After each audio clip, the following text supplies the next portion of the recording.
Okay, so we're gonna call this meeting to order at 5:11. If I could get someone to make a motion regarding the agenda. I move we accept the agenda. Okay, can I get a second? I'll second. Jessica. Yeah. Okay, I don't have any additions, well, I guess you could tell them about, I'm just gonna walk on the outcome of the,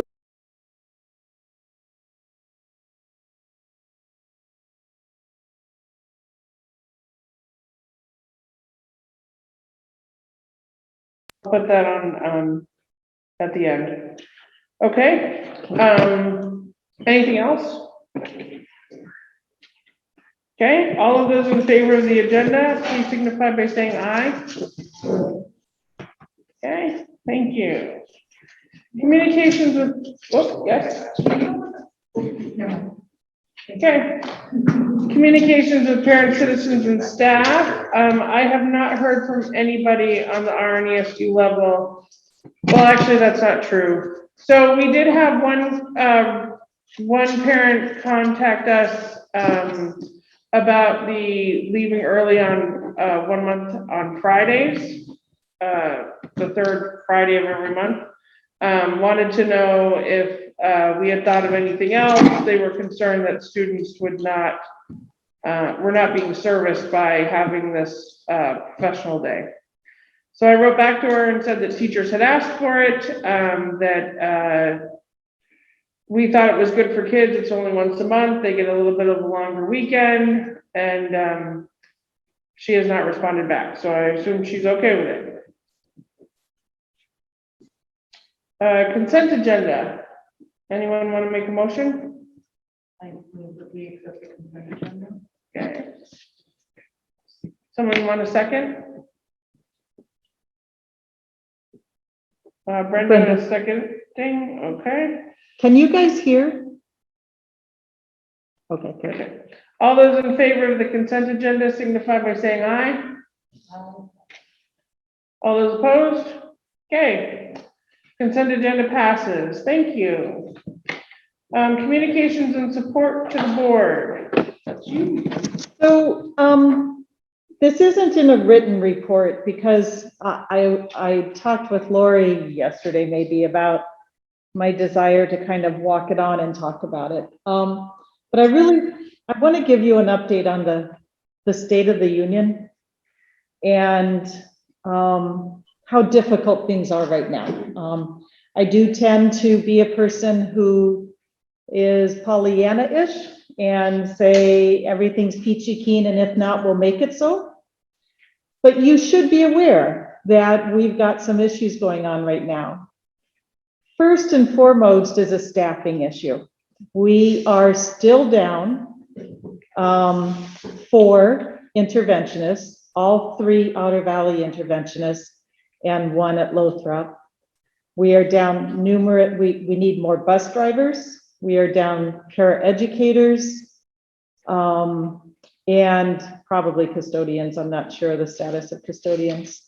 And there's just nobody applying. Some of the people we have hired have walked off the job the first day.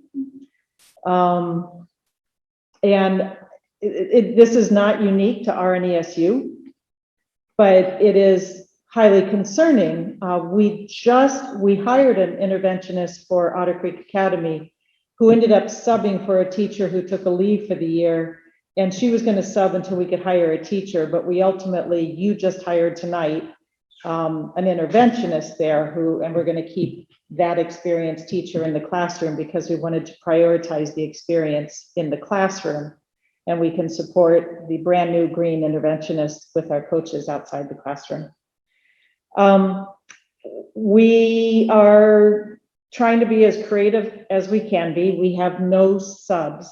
Our principals are subbing regularly, and we're starting to ask teachers to sub during their prep time, which during negotiations last year they said was a real no-no, but we did write in a process into the master agreement on how to do it.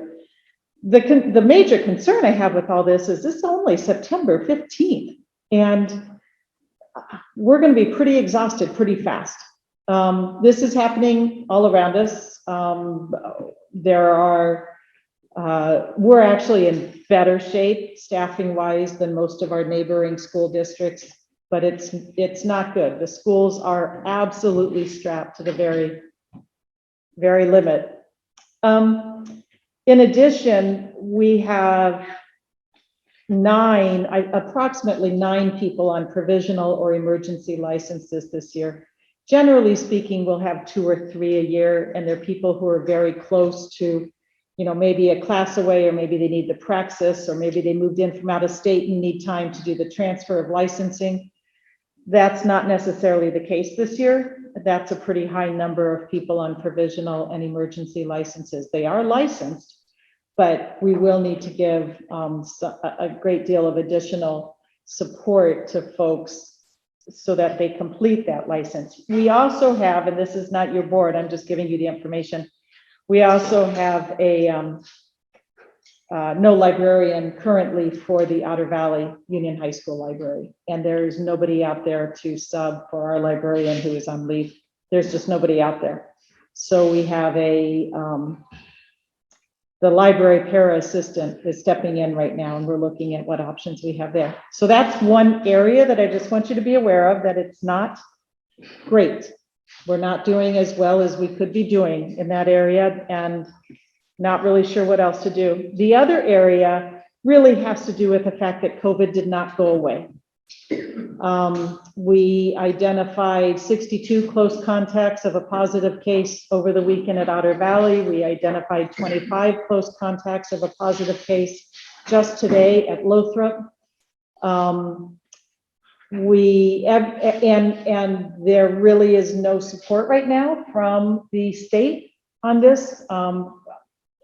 Our experience is you call the Department of Health and they call you back in 2 days, by which time we've already notified everybody. We've already done the contact tracing. We've already put people out in quarantine. And they're short-staffed. I guess they're making some changes there, but they're short-staffed as well. That is impacting what's happening in the classroom. And once again, technology is running about 45 days delay in even arriving to us. Now, luckily, we're pretty good in technology because of last year, but we need more equipment. And just like the rest of the world ordered way back in June, we ordered way back in June, and it's still, still at least 45 days out to get the additional pieces.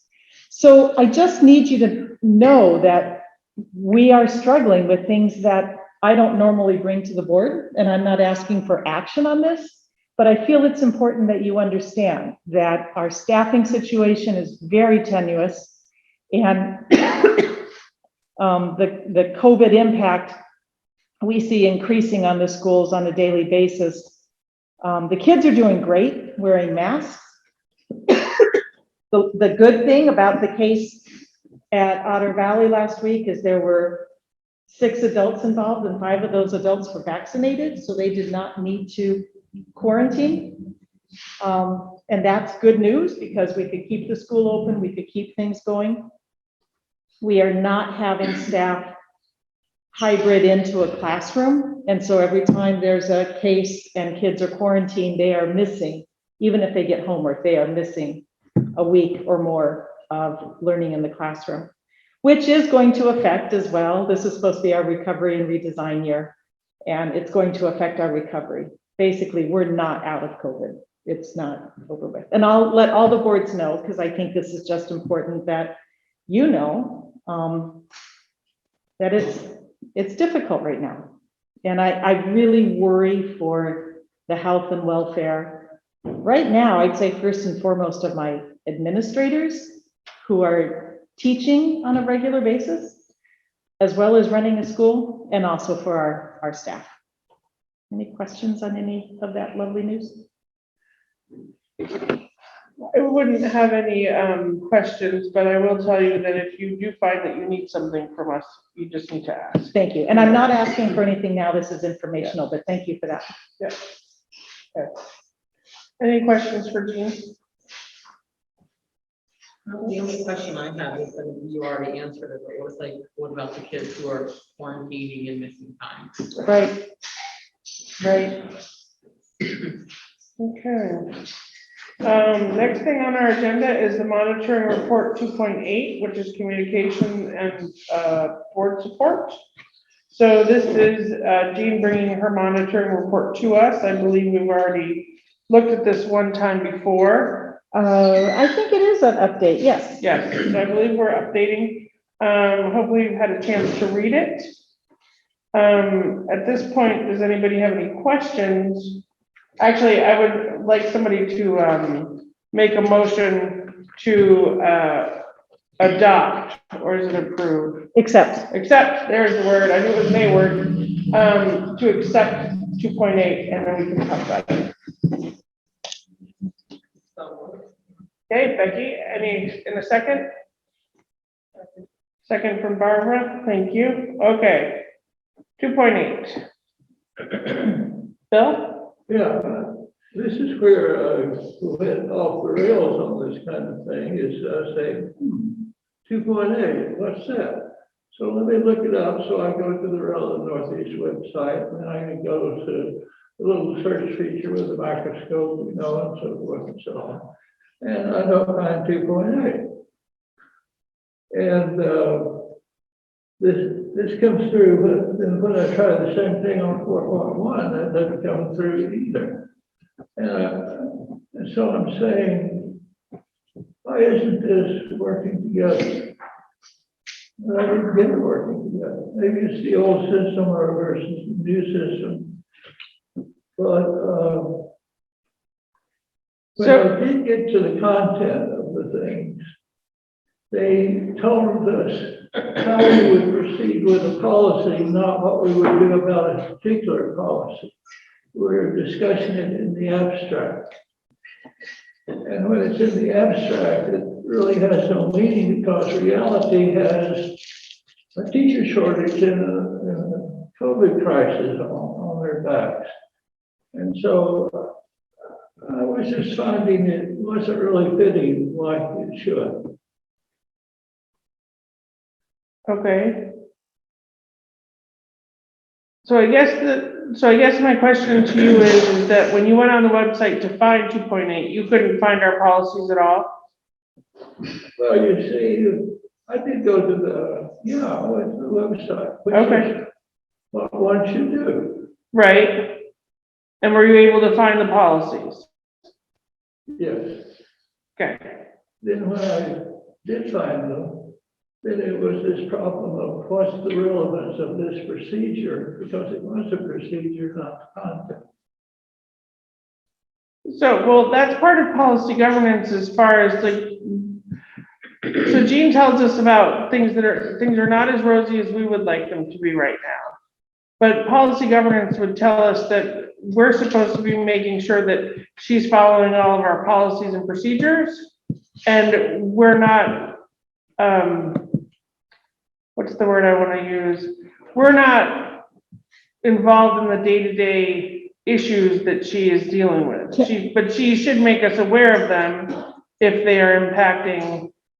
That's actually part of this policy, what I just did with you. It's incidental information, which is number 1. So let me go to the website and make sure that we're going to the same places. Okay. So there are 2 different ways you can reach policies, but I'm going to find the one that's relevant to the board meeting. So I go to our district, I go to school boards. I want you to go to Let's Talk in a second.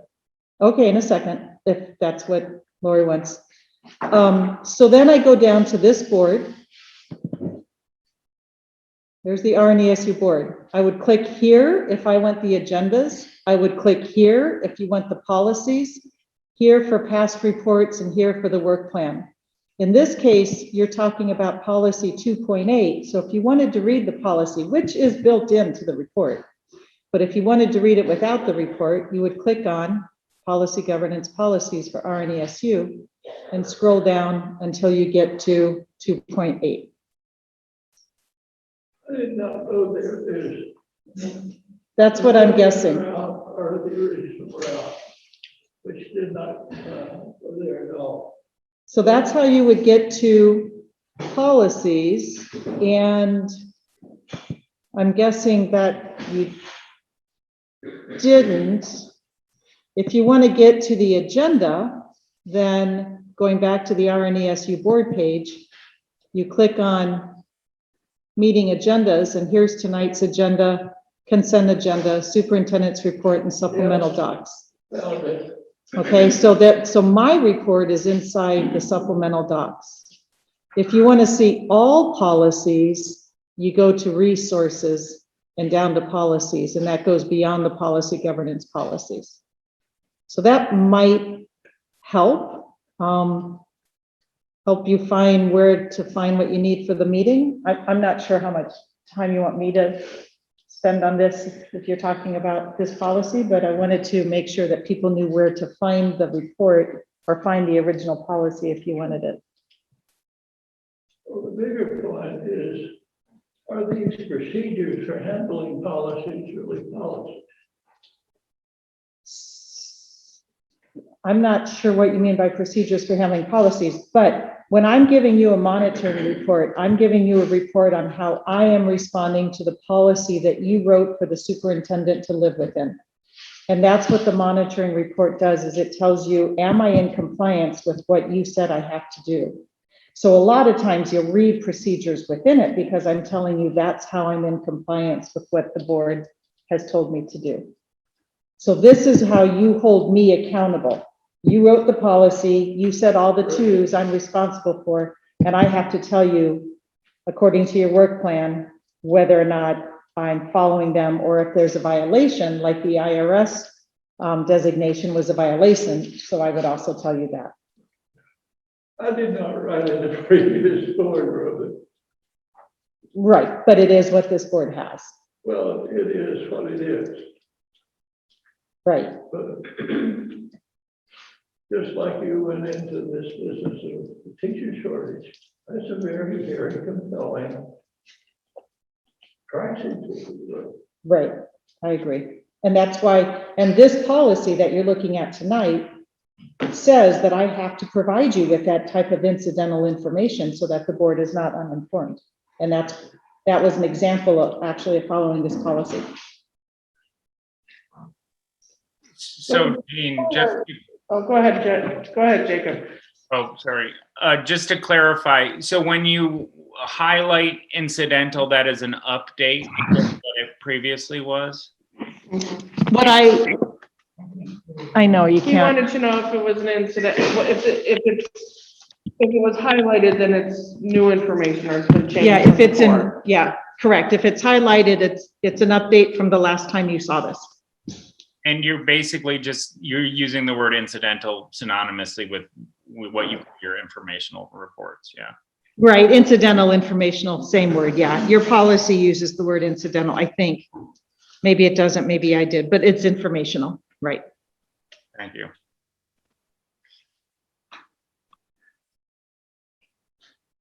Any questions on any other questions on the report?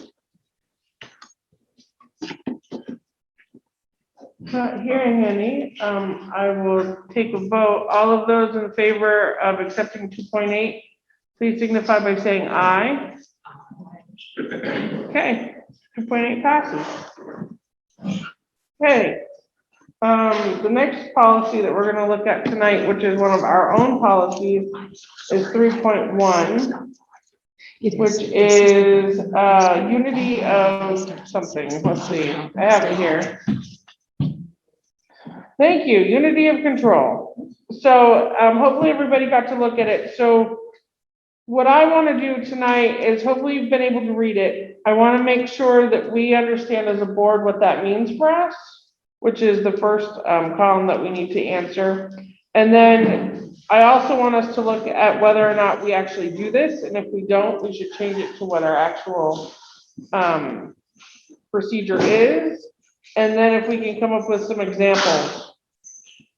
So if we want to take the first one, only officially passed motions of the board are binding on the superintendent. So accordingly, decisions or instructions of individual board members, officers, or committees are not binding on the superintendent, except in rare instances where the board has specifically authorized such exercise of authority. So first of all, what exactly does that mean?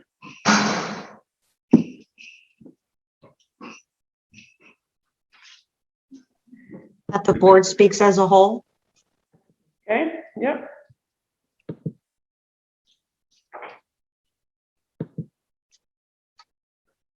Okay. Anything else? I think it also means that this gives the superintendent direction so that she's not being pulled in, she's not being given conflicting instructions.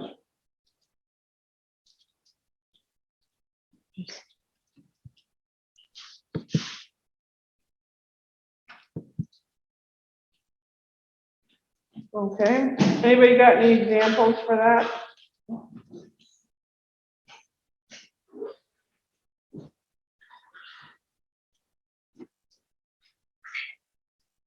I don't think anybody really steps out of bounds and speaks out of turn. I don't think so either. So I think that's what I'm gonna say. That's, everybody's okay with that? Yeah, I don't think that this board has, I don't have any recollection of this board having individuals give a direction. Okay. And the second piece is, in the case of board members or committees requesting information or assistance without board authorization, the superintendent can refuse such requests that require, in the superintendent's opinion, a material amount of staff time or funds. And again, I don't think we really do that either as this board does not do that at all. But essentially it means that we won't ask for anything as a personal board, right? If I can comment on this, Yep. Board members always have the right of personal citizenship. So if you had a freedom of information request as a personal citizen, just like anyone else, you could ask for that. But if you're asking, if a person is asking on behalf of the board, but the board as a whole hasn't asked for it, that's where I see this coming into play. It's either the board is asking for the information. And usually if I ever get an email from a board member asking for information that's relevant to something on the agenda, I usually say that's reasonable and I'll send it out to the full board so that not just one person has the information, but everybody has it. If it's not relevant, then I may ask why, how might it be relevant? Or in what capacity the person is asking. And even in a private citizen capacity, we do not need to provide something, or at least we do not need to provide something for free if it's a report that doesn't already exist, something that we have to create. So could I ask, just from my own understanding, then, if the board member has a question about some particular issue that the board's working on, is it okay for the board member to contact you directly? Yes, generally, you know, when you're talking about a specific question, like particularly a question about what's in the report for tonight, a question about, you know, I had a board member recently ask me a question about masking, and actually I responded to her as a parent, but those things are fine. This is really like in my past life, I had a board member request a directory of all the names and addresses of all the staff in the district. And they did so as a board member. There was no board reason to receive that information. It was a single board member. The board didn't ask for that information to be created. And so I said, no, it was something we would have to create. There was not reasonable, there wasn't a reasonable reason to give it to them. You know, that didn't happen on this board, but it's an example of when this might kick in.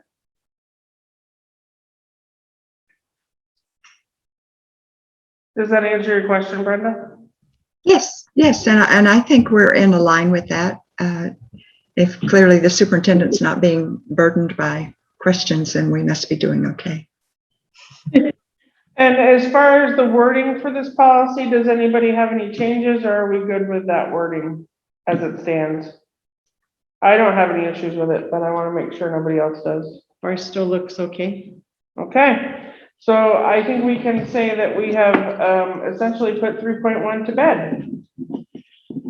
Okay, so I have news for all of you now under governance process, governance process. So this morning I gave testimony in front of the State Board of Ed in regards to RNESU and the possibility of Ripton becoming part of our district or part of our SU.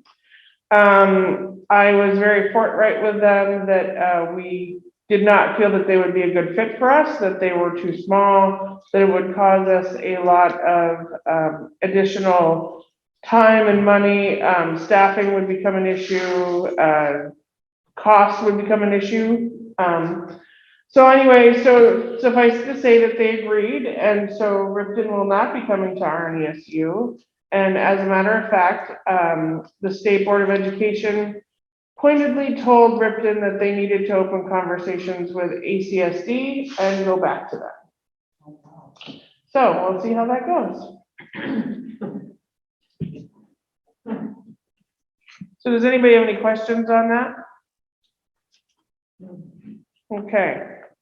The next piece that we have is that we need to review policy 4.0, global governance commitment. Is that ours? Or is that the one? No, that is not ours. Sorry, I lied. Okay. I don't have the, is there another slide to this? There probably is, and maybe neither And I of us don't have have it. it. Anyway, I can pull it up. here we go. This is what I was looking for. Okay. Yeah, see, this is on our agenda, this governance process policy 4.0.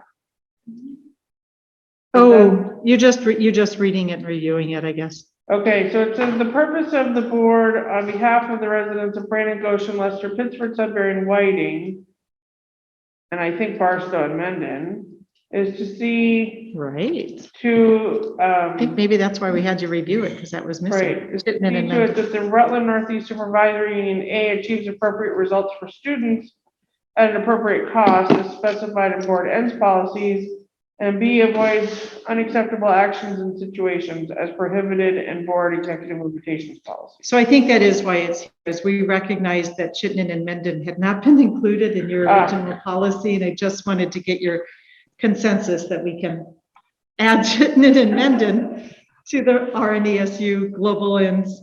So, yes, Do you need a motion? I would love a motion. I move that we add them in. Okay, anyone seconding that? Second. Okay, Becky, so any discussion? Barstow, do you not want to be included? I hope you want to be part of us, at least on this level.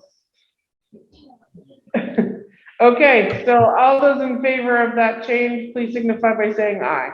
Aye. Okay, excellent. All right, we need to confirm negotiation committee reps. Was anybody on this board member of Brenda? You were a member of the negotiations committee, correct? Becky did. Correct. Becky Yes. also, thank you. Okay, so we have been, and the teachers and parents have both said that they would like to Teachers negotiate have. again. Teachers have. Paras will. Okay, so what we're looking for To negotiate. is, a negotiation committee. So, if anybody is interested, Brenda, if you want to do it again, or if anybody else wants to try it. I know I have more time than everybody else as a retired person, and I don't mind doing it again.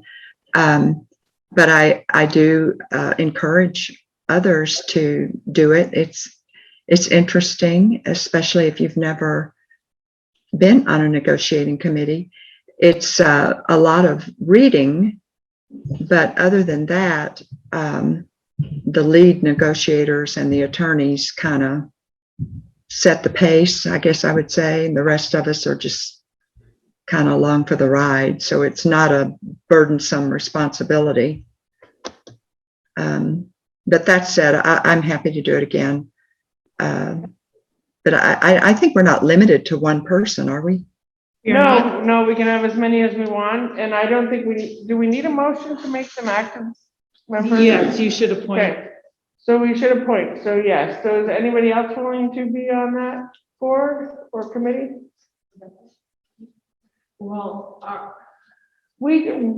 Becky and I talked about this earlier, we do need someone from OVUU specifically, we don't have that currently, and it's important, so, and you could be on it from both boards, but well, I was just gonna ask, like, is it going to be available via Zoom, or are they all gonna be in person? This is that weird year. I think the committee will discuss that, but certainly I think that virtual can be available. I think that would make it a lot easier for me because I'm, like finishing a master's program at the same time, so. oh. I need a little time. You're a little busy. Okay. Well, why don't we appoint you from RNESU, and then we can also appoint you from OVUU if you want, and then if for some reason it just doesn't work, you just let us know. Is that okay?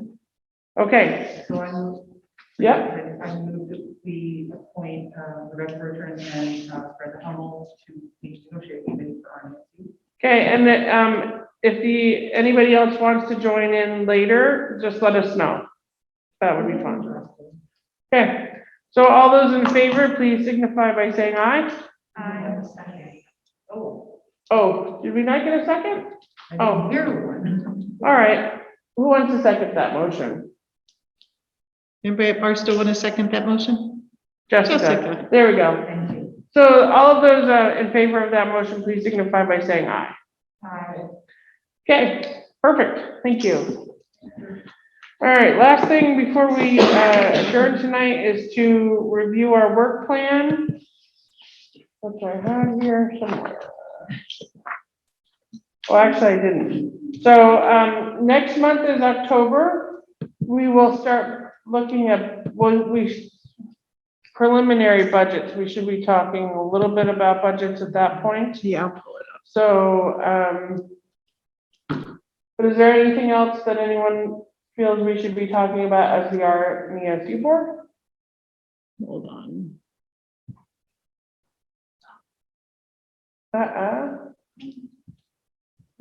Okay, so I thought I printed this. Anyway.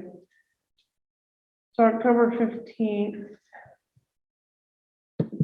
yeah, your next meeting is actually October 20th. Yeah. Okay, I'm bringing another policy, treatment of students and parents. You're reviewing accountability of the superintendent. This is when it's on the calendar, what Bill was talking about earlier, designating your VSBA proxy. okay, And like you said, setting budget parameters yep, and authorizing financing of the bus lease. And then the routine items as well. okay. I missed the second one. You said.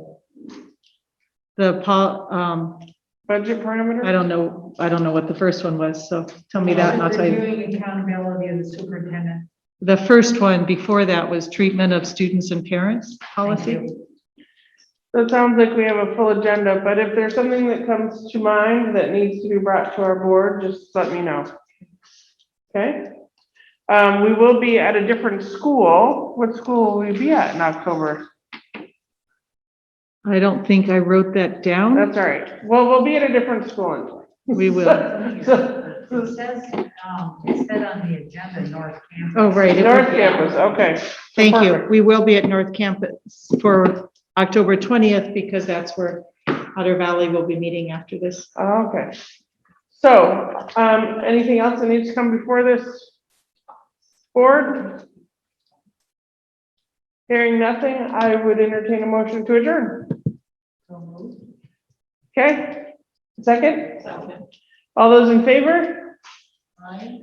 Okay, we're at 5:44. Thank you. Thank you all.